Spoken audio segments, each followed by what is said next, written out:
Bienvenue dans MakerCast, le podcast des créateurs de contenu, c'est Antoine Blanchemaison et comme toutes les semaines, j'ai reçu pas mal de questions que vous m'avez posées grâce au formulaire qui est en lien dans la description de tous mes podcasts et j'en ai sélectionné quelques-unes pour y répondre. Alors comme d'habitude, j'ai des questions un petit peu piquantes, j'ai essayé de trouver des questions qu'on m'avait pas encore posées avant et je vais y répondre. Alors la première question, c'est une question de Snacky qui dit « Salut Antoine, ton podcast et le contenu que tu crées est génial, mais j'ai remarqué un truc qui m'a perturbé dans ton live Instagram et dans ta story Snapchat.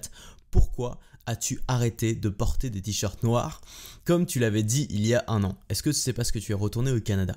Alors c'est super marrant parce qu'il y a un an, j'étais ici à Montréal et j'ai pris la décision de m'habiller tout en noir toute ma vie. Je me suis dit ok, j'en ai marre de chercher des fringues, j'ai envie vraiment de créer un peu mon uniforme personnel et donc je m'habillerai tout le temps à partir d'aujourd'hui tout en noir. Donc j'ai acheté une quinzaine de t-shirts noirs, tous de la même marque, t-shirt Muji, que je mets en rotation depuis un an, et je m'y suis tenu. Et au début c'était pour deux raisons, c'était d'abord parce que j'en avais vraiment marre de faire du shopping et de jamais trouver ce que je voulais, ou alors d'acheter des trucs que finalement je mettais plus. Et ensuite c'était le côté personal branding, c'est parce que je faisais de la vidéo. Pour moi, l'identité graphique et visuelle de ce que tu faisais a toujours été très importante et je me suis dit, bah dans la vidéo, finalement, ton logo, c'est toi en fait, c'est ta tête, c'est ta façon de t'habiller, c'est toi qui incarne ta propre marque et donc autant l'incarner à fond en ayant un code couleur qui soit sur toi. Donc j'avais même poussé le truc encore plus loin, sachant que mes couleurs c'était noir et rouge, j'avais mis un t-shirt noir et j'avais toujours un bracelet rouge. Et aujourd'hui, je perpétue un peu la tradition en mettant des chaussures rouges. Sauf qu'aujourd'hui, je fais plus de vidéos.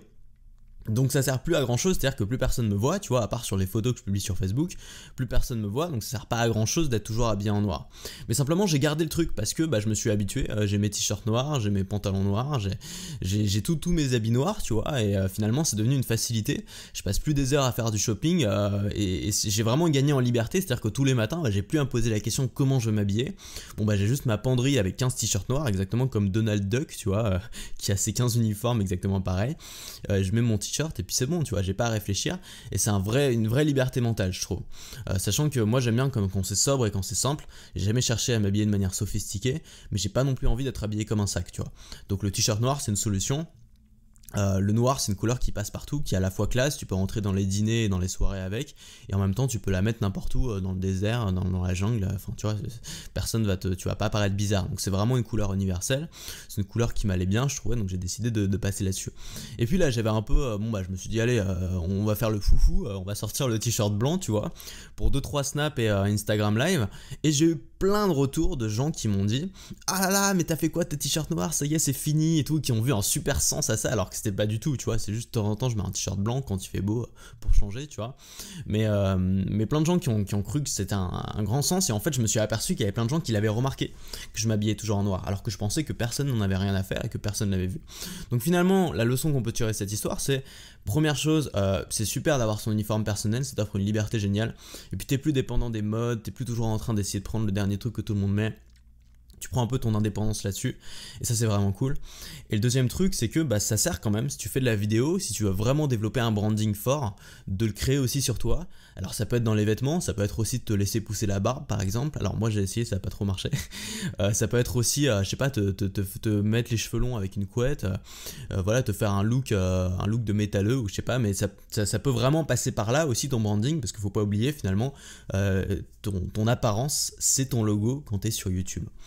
Ensuite j'ai une deuxième question de Joseph, qui est une question un peu touchy, je sais qu'à chaque fois que j'en parle, tout le monde n'est pas d'accord avec ça parce que ça concerne une grosse partie de mon audience. Donc je vais essayer d'y répondre sans attaquer personne, c'est pas le but. Comment vendre des formations de développement personnel sans vendre du rêve ? Comme tu l'expliques dans ta vidéo, le problème avec le développement personnel. Alors il y a à peu près 1 an et demi, j'ai publié une vidéo sur ma chaîne YouTube qui s'appelait le problème avec le développement personnel. Je me suis fait lyncher parce que j'ai attaqué le développement personnel en disant que le problème c'était quand on poussait la logique au bout, on se retrouvait à vendre du rêve à des gens qui étaient un peu fragiles souvent. Alors comment expliquer ça concrètement ? En fait, dans ma thématique à moi, par exemple, qui est, on va dire, la thématique globale, c'est le marketing, il y a exactement ce même problème. Le problème, c'est qu'il y a des gens qui commencent en faisant du super contenu et qui finissent par vendre de l'argent. C'est-à-dire par dire aux gens, voilà, achète ma formation 1000 €, tu vas gagner 2000 €. Pourquoi ils font ça? Parce que ça marche mieux. D'expérience, j'ai pu le faire aussi. Quand tu dis tes chiffres, quand tu dis combien tu gagnes, quand tu vends un peu du rêve, quand tu voyages dans les beaux hôtels, tu fais plus de ventes. C'est comme ça, c'est une sorte de loi. Peut-être que ça va s'inverser, ça serait bien, mais enfin en tout cas jusque-là, c'est tu fais plus de ventes. Et le problème, c'est que quand tu joues là-dessus, quand tu joues sur gagner de l'argent, gagner de l'argent, gagner de l'argent, tu vas pas avoir la même audience et elle va pas acheter pour la même raison. Déjà, tu vas avoir des gens qui sont intéressés seulement par l'argent et pas forcément par les moyens que tu vas mettre en place pour en gagner. Et notamment dans le domaine de la création de contenu, c'est un gros problème parce que je pense vraiment que pour faire du contenu qui est vraiment bon, il faut être passionné par ce qu'on fait et pas seulement être intéressé par le résultat. Et puis deuxièmement, les gens ils vont s'abonner uniquement parce qu'ils veulent de l'argent et pas souvent même parce qu'ils ont besoin d'argent. Et donc je pense que si tu as besoin d'argent rapide et que tu n'as jamais rien fait, le moyen le plus rapide de gagner de l'argent, c'est pas forcément de créer une boîte ou de créer du contenu ou de faire des lancements, c'est plutôt de faire un boulot normal, tu vois, histoire de gagner, je sais pas, d'aller bosser chez Starbucks pour gagner un peu de fric et pour pouvoir payer ton loyer. Je pense que c'est un truc qui prend beaucoup plus de temps, qu'il faut se lancer sur le long terme. Sur le long terme, ça peut être génial, ça peut être un gain de liberté génial, mais il faut faire attention à ce qu'on met en avant. Et dans le développement personnel, c'est un peu pareil. Tu vois, t'as plein de mecs qui vont louer des super villas pour faire des super vidéos dans leur villa avec des Ray-Ban et des super meufs en bikini. Ok, pourquoi pas. Mais quelle audience tu attires? À mon avis, les gens qui viennent pour cette raison-là, il faut chercher quelle est la raison qui est derrière. Les gens qui viennent pour les belles voitures et la belle baraque, c'est souvent des gens qui ont un besoin de reconnaissance avant tout. Et c'est peut-être là-dessus qu'il faut, c'est peut-être là-dessus qu'il faut les aider davantage que sur tu vas avoir tout ce que tu veux en claquant des doigts. Peut-être que les gens dans le domaine de la séduction, c'est la même chose. Moi, j'ai pas mal d'amis qui font du contenu dans le domaine de la séduction, ils me disent tous la même chose, ils me disent moi j'aimerais bien faire du contenu vraiment utile, par exemple aider les gens à avoir plus confiance en eux, parce que souvent la séduction ça vient de nous-mêmes, c'est une question d'avoir confiance en soi, mais ils disent mais malheureusement ce qui marche le mieux, ce qui vend le mieux c'est donner faire une liste de 10 étapes pour ramener une fille à la maison ce soir, tu vois. Pourtant c'est pas forcément ce qui va être le plus utile pour la personne, et c'est la même question à se poser, c'est quelle est la vraie, comment tu peux vraiment aider la personne derrière? Est-ce que tu peux l'aider en lui donnant des techniques toutes faites, pré-mâchées, des scripts à recopier comme un robot pour ramener la fille chez toi, qui vont peut-être marcher une fois, deux fois, puis au bout d'un moment tu vas te faire griller? Ou est-ce que tu peux pas plutôt aider la personne à avoir davantage confiance en elle pour devenir quelqu'un d'autre, pour devenir quelqu'un de naturellement séduisant? Alors évidemment, ça va être tu vas davantage aider les gens en les aidant à changer. Mais c'est pas ça qui va vendre le plus. Et je pense que du coup, ce qu'il faut trouver, en tout cas moi ce que j'essaie de faire, c'est trouver un équilibre entre ce qui marche et ce qui te semble bon. Et comment faire ça? Alors j'ai discuté récemment avec un ami qui s'appelle Bruno Marion, qui lui est un adepte de l'approche intégrale. Alors moi je connais vraiment pas, donc je vais pas t'en parler longtemps. J'ai pas encore lu le bouquin qui m'a donné là-dessus, mais c'est en gros l'approche intégrale, c'est essayer de faire combiner le beau, le bon et le vrai. J'ai vraiment aimé cette façon d'expliquer les choses, le beau, le bon et le vrai. On pourrait appeler ça style ou classe aussi, je pense. Mais c'est d'essayer de faire en sorte de faire quelque chose, que ce soit dans n'importe quoi, dans ton entreprise, dans ta vie, dans ta façon de communiquer, dans ta façon de traiter les gens, dans ta façon de créer, qui soit à la fois beau, qui soit à la fois bon et qui soit à la fois vrai. Et notamment, je pense que le vrai est très important. Et le vrai, ça veut dire quoi? Ça veut dire faire de l'authentique et viser le long terme. Et je pense que quand tu te retrouves à finalement louer des baraques pour faire croire que ta vie est géniale, quand tu te retrouves à montrer combien tu gagnes tous les mois pour inciter les gens qui ont besoin d'argent à dépenser le plus vite possible, quand tu te retrouves à vendre de l'argent ou à vendre des résultats tout près, tu fais plus vraiment du vrai, tu te retrouves à faire du truc qui marche tout simplement, mais tu n'es plus dans l'authenticité.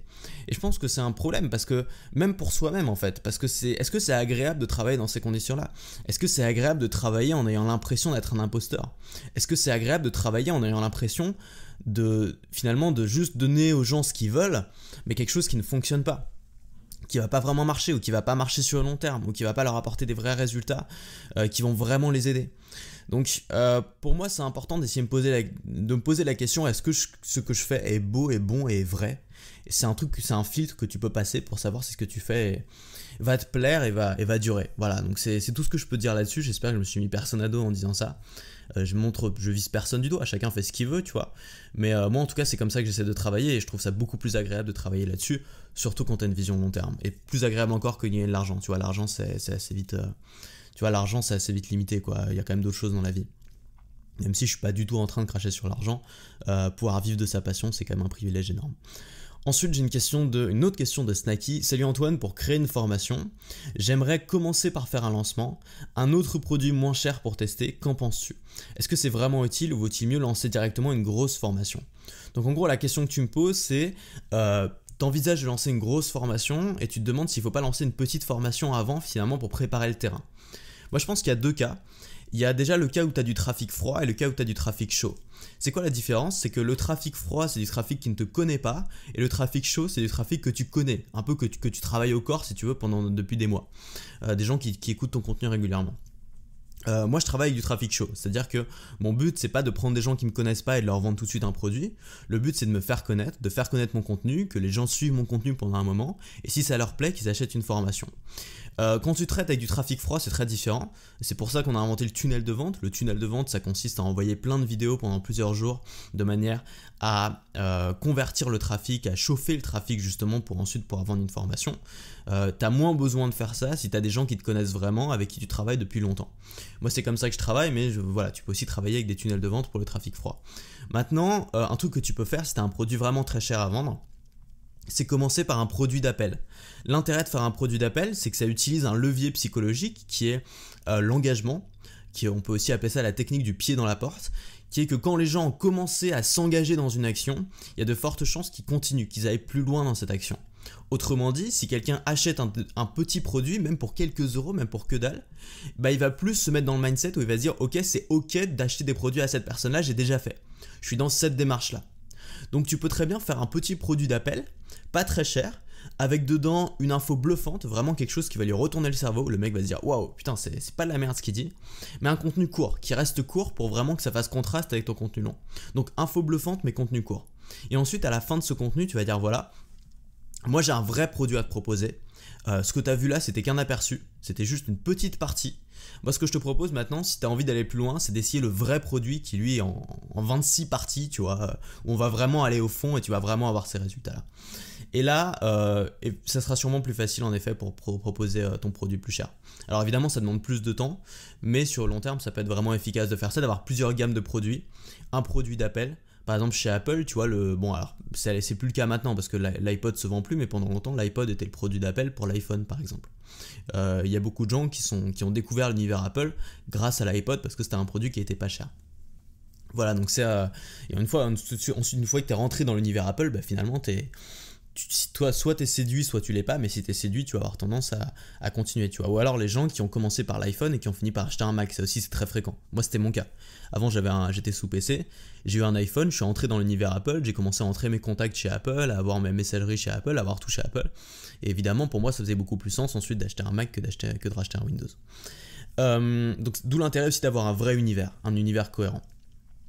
Ensuite j'ai une question de Charles. Charles j'ai l'impression qu'il m'a envoyé sa thèse de fin d'année là, parce que j'ai 46 lignes. Donc je vais te la résumer. En gros la question en une ligne, c'est comment puis-je commencer un projet de création de contenu en parallèle de mes études, de ma dernière année d'études d'école d'ingénieur plus précisément. Alors c'est une bonne question. Moi j'ai commencé à créer du contenu en parallèle de mes études. En fait, pour tout t'avouer, j'ai créé mon premier blog, j'ai commencé à vraiment bosser dessus 3 mois avant mon bac. Donc vraiment au moment où j'avais pas beaucoup de temps, mais simplement j'étais tellement excité d'avoir découvert ça que je pouvais pas attendre 3 mois, il fallait que je le fasse tout de suite. Donc je l'ai fait, heureusement j'ai eu mon bac, mais tu vois c'était juste quoi, j'ai flippé.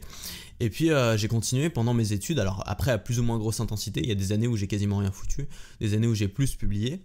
Mais il y a aussi des moments, des périodes, par exemple des périodes de 30 jours où j'ai publié tous les jours et où c'était pas un problème, où j'arrivais à trouver le temps. Donc je pense que la première chose, alors moi j'avais la chance d'être dans une école de commerce qui me laissait beaucoup de temps libre. En école de commerce on travaille pas beaucoup, alors peut-être à HEC si, mais pas dans la mienne en tout cas. Donc j'avais beaucoup de temps libre. Donc j'avais choisi exprès en fait des études où j'avais beaucoup de temps libre parce que j'avais prévu de pouvoir lancer ma boîte à côté. Et il se trouve qu'ensuite j'ai bossé en alternance, donc j'avais 2 fois plus de travail, mais j'avais quand même le temps de le faire. Donc je pense que la première chose c'est regarder la dose de travail que tu as aujourd'hui en école d'ingénieur et de voir comment tu peux optimiser ça.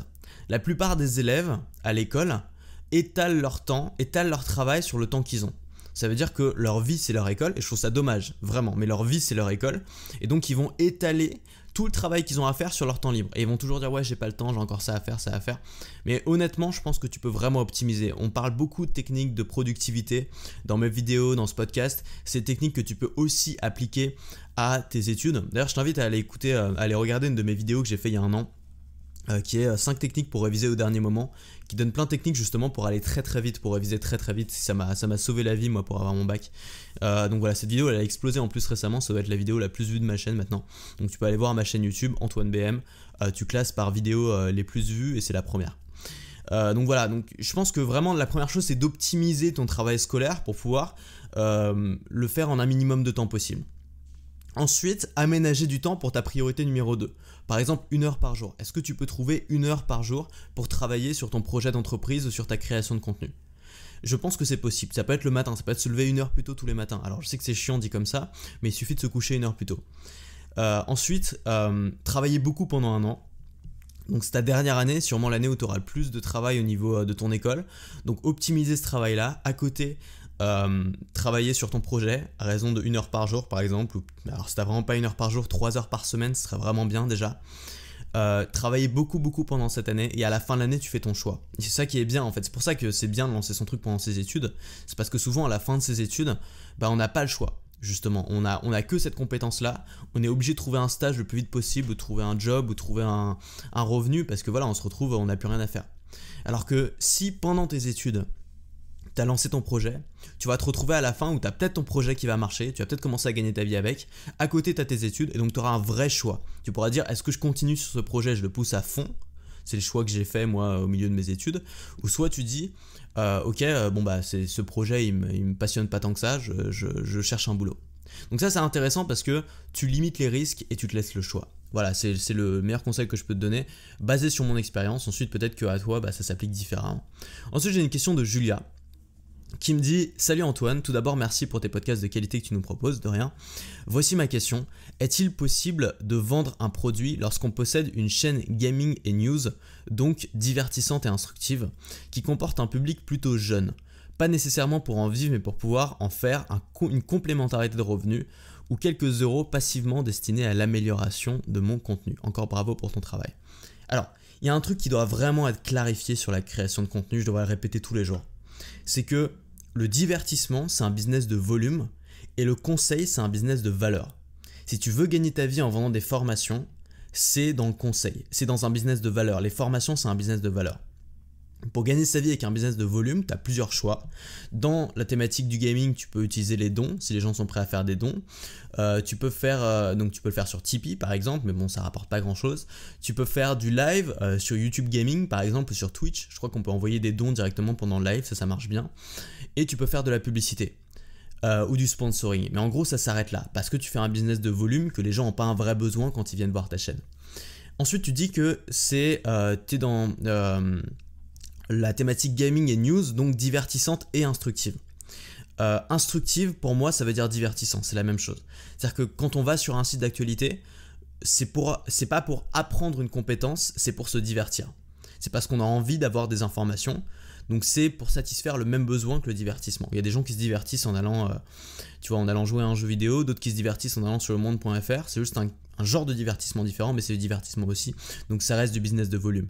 Si c'était un business de valeur, les journaux et les magazines n'auraient aucun problème pour être rentables. Sauf qu'il n'y a aucun journaux quasiment qui sont rentables aujourd'hui.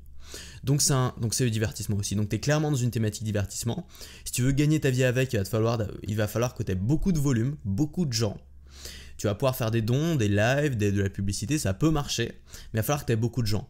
Si aujourd'hui tu veux vraiment gagner ta vie avec ton contenu rapidement sans avoir une audience colossale, t'as pas le choix, il faut que tu lances un nouveau truc et que ce soit un business de valeur, donc un business de conseil. C'est-à-dire, non pas apprendre des choses aux gens, mais apprendre des compétences aux gens. Et enfin, dernière question de Kizan. Pourquoi nous aides-tu ? Bonne question, ça m'a un peu posé une colle aussi. Ah ouais, mais c'est vrai, pourquoi ? Pourquoi nous aides-tu en partageant ton expérience alors que tu pourrais tout garder pour toi ? Bonne question, hein, une belle question de maker, tu vois, c'est le genre de question que je reçois pas souvent en plus. Si j'étais dans une autre thématique, c'est ce que je ferais. Si j'étais dans une autre thématique, je partagerais pas toutes mes techniques de marketing et tout ce que j'apprends pour faire du bon contenu, ça c'est sûr. parce que ça serait encore plus impressionnant, tu vois. Un magicien, je pense, ne révèle pas ses tours, et c'est ce qui fait que c'est intéressant. Si les magiciens passaient 2 heures à la fin de tout leur tour de magie à révéler leur tour, bon bah ça casserait un peu le truc. Sauf que dans une école de magiciens, évidemment, on va t'apprendre les tours. Et si ton boulot c'est d'apprendre aux magiciens à faire des bons tours, bah tu vas être obligé de leur expliquer quel est le trick, comment ça marche. Et je pense que c'est pareil pour moi. Mon métier, c'est pas d'utiliser ces techniques de marketing, mon métier c'est d'aider les gens à les comprendre. C'est d'aider les gens à créer du contenu et à en vivre. Et dans cette démarche-là, mon expérience à moi, ce que moi j'ai appris sur le tas, c'est une grosse partie de ce que j'ai à t'apprendre. Je pense que ça peut être très utile pour beaucoup de gens. C'est un peu comme un goûteur, si tu veux. Le goûteur, son métier, c'est de tester avant de dire si c'est ok. C'est pas de goûter seulement ce qui est bon. C'est de goûter puis ensuite dire ok, c'est bon, tu peux y aller. Bah moi, c'est un peu pareil. C'est-à-dire que je teste des trucs. J'ai testé l'abonnement, là, tu vois, par exemple. J'ai testé le blogging, j'ai testé le YouTube, j'ai testé le podcast.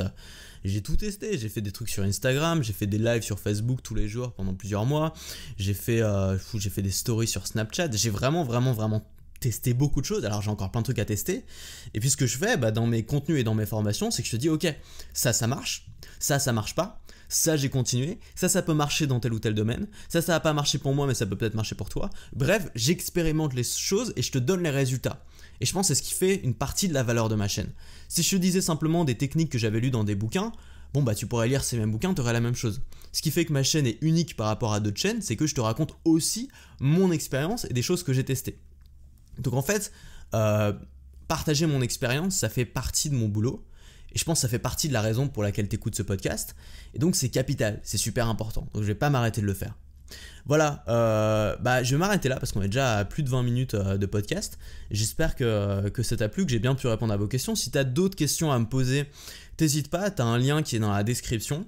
Je crois que c'est go.antoinebm.com/question sans S.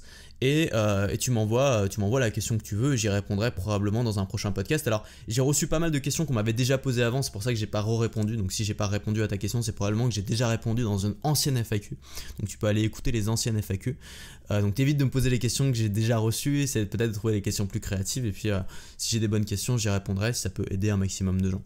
Je vais terminer par une citation que j'ai trouvée ce matin dans un biscuit chinois qu'on a acheté au supermarché du coin, qui sont pas délicieux d'ailleurs. Mais tu sais, dans les biscuits chinois, dedans, t'as des sortes de proverbes à la con, tu vois. Puis j'en ai un que j'ai trouvé mignon. Ça, c'est la joie prolonge la vie. Voilà. Donc la joie prolonge la vie. Je te laisse là-dessus et je te dis à demain.